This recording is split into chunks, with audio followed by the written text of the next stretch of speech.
Assalamualaikum warahmatullahi wabarakatuh. Saya Nika Fianda, Fakultas Ilmu Budaya Universitas Mula Warman, Program Studi Sastra Indonesia. Kali ini saya akan menyampaikan materi dari mata kuliah Sosiolinguistik dengan materi variasi bahasa oleh dosen pengampu Ibu Purwanti M. Hum. Selanjutnya, menurut Cair dan Agustina, tahun 1995, halaman 83 membedakan variasi-variasi bahasa sebagai berikut. Pertama, dari segi penutur, kedua, segi pemakaian, ketiga, segi keformalan, dan yang keempat adalah segi sarana. Materi yang pertama yaitu variasi bahasa dari segi penutur. Variasi bahasa yang bersifat individu dan variasi bahasa sekelompok individu yang jumlahnya relatif yang berada pada suatu tempat, wilayah, atau area. Ini disebut idiolek. Sedangkan dari sekelompok individu disebut dialek. Menurut Labov dalam buku Cair dan Agustina tahun 1995, halaman 86 membedakan variasi bahasa berkenaan dengan tingkat, golongan, status, kelas sosial penuturnya. Akrolek adalah variasi bahasa yang dianggap lebih tinggi atau bergengsi daripada variasi sosial lainnya. Contohnya bahasa Perancis, dialog kota Paris. Selanjutnya ada basilek, adalah variasi bahasa yang dianggap kurang bergengsi atau bahkan dianggap rendah. Contohnya bahasa Jawa, kraman desa. Vulgar adalah variasi bahasa sosial yang biasanya digunakan oleh penutur yang kurang berpendidikan dan tidak terpelajar. Contohnya pada zaman Romawi sampai zaman pertengahan, bahasa-bahasa di Eropa dianggap sebagai bahasa vulgar, sebab golongan intelek menggunakan bahasa Latin. Selanjutnya ada penjelasan tentang slang. Slang adalah variasi bahasa yang bercirikan dengan kosakata yang baru ditemukan dan cepat berubah, dipakai oleh kaula muda, sangat terbatas dan bersifat rahasia. Penjelasan selanjutnya tentang kolokial. Kolokial adalah variasi sosial yang digunakan oleh penutur dalam percakapan sehari-hari dan sangat dipentingkan setting pemakaiannya. Contohnya dalam bahasa Inggris, lisan, ungkapan-ungkapan seperti pretty atau very, dan text, talk, in atau believe. Dalam bahasa Indonesia seperti doc yang berarti dokter dan prof yang berarti profesor. Jargon, variasi bahasa yang digunakan oleh kelompok sosial atau kelompok pekerja tertentu dan tidak dimengerti oleh kelompok lain. Contohnya mahasiswa Fakultas Sastra memiliki jargon tersendiri dibandingkan dengan mahasiswa kedokteran. Argot, menurut Zekher, variasi bahasa khas para pencuri seperti kata barang berarti mangsa, kacamata dalam arti polisi, dan daun dalam arti uang, dipakai untuk kosakata teknis atau khusus dalam perdagangan dan profesi lainnya.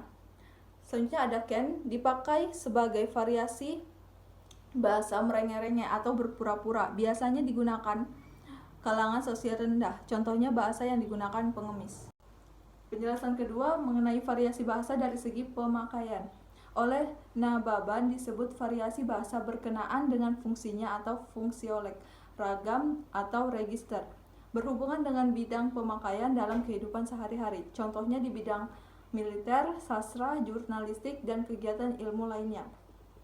Dalam buku Cair dan Leoni Agustina menjelaskan bahwa ragam bahasa jurnalistik juga mempunyai ciri tertentu, yakni bersifat sederhana, komunikatif, dan ringkas.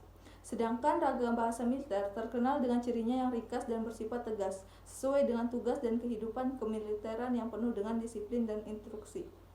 Menurut Al-Wasila tahun 1985, halaman 63 mengatakan, register adalah satu ragam tertentu yang digunakan untuk maksud tertentu. Biasanya dikaitkan dengan masalah dialek.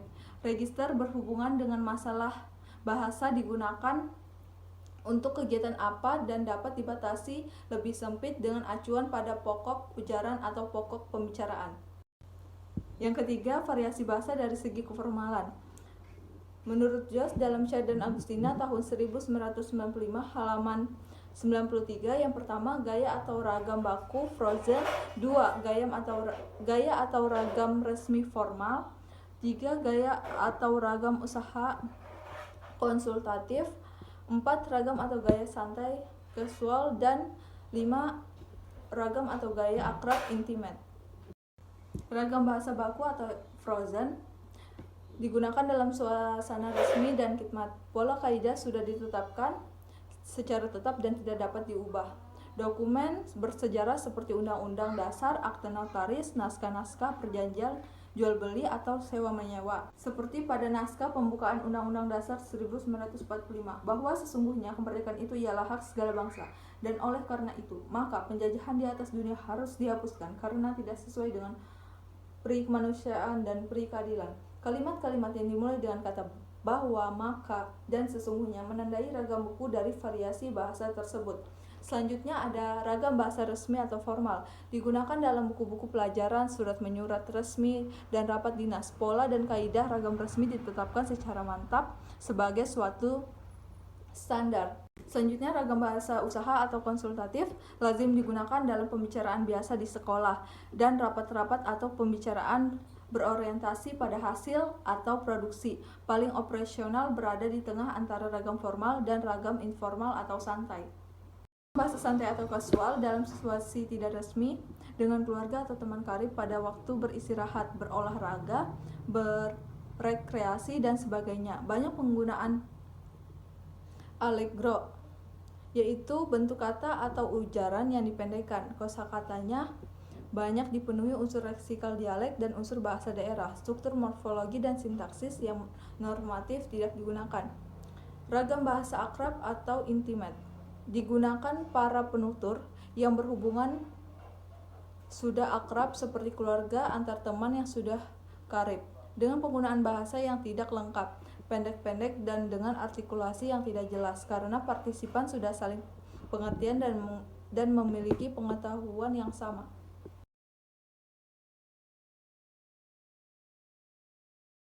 Sekian materi yang dapat saya sampaikan. Untuk kekurangan dan kesalahan informasi saya mohon maaf.